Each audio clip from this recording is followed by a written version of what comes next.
that aspect, and then okay, if this is an emotional process, well, what else is? Well, we're humans. Everything is to some extent, but sometimes it's quite surface level, and we don't display much. But yeah.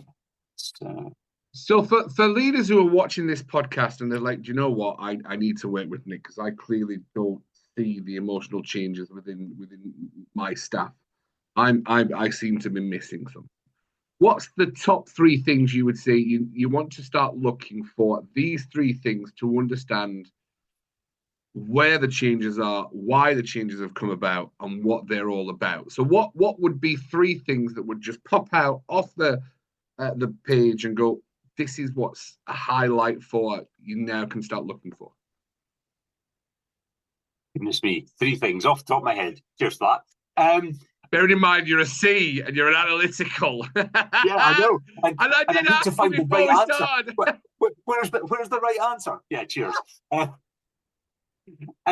So I think if I'm talking to people that are kind of struggling to grasp this, I think first off, I would get them just listening to what are people saying, and sometimes it's the content of what they're saying, and if they want a bit of help with emotions and understanding, quite often I would just go back to Vivian Ditmar's work, because she just talks about 5 things, and people who are not yet emotionally aware can kind of grasp, okay, 5 different things, and what are people saying linked to those 5 things? Oh, listening out for those, but also how much, I was going to say volume-wise, not level, but quantity-wise. How much are people talking?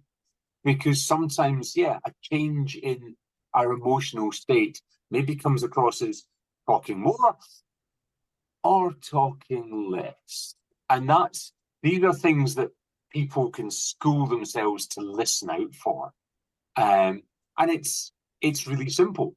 And sometimes, we understand where they're coming from, because actually the reason they're talking more is because of what I've just told them they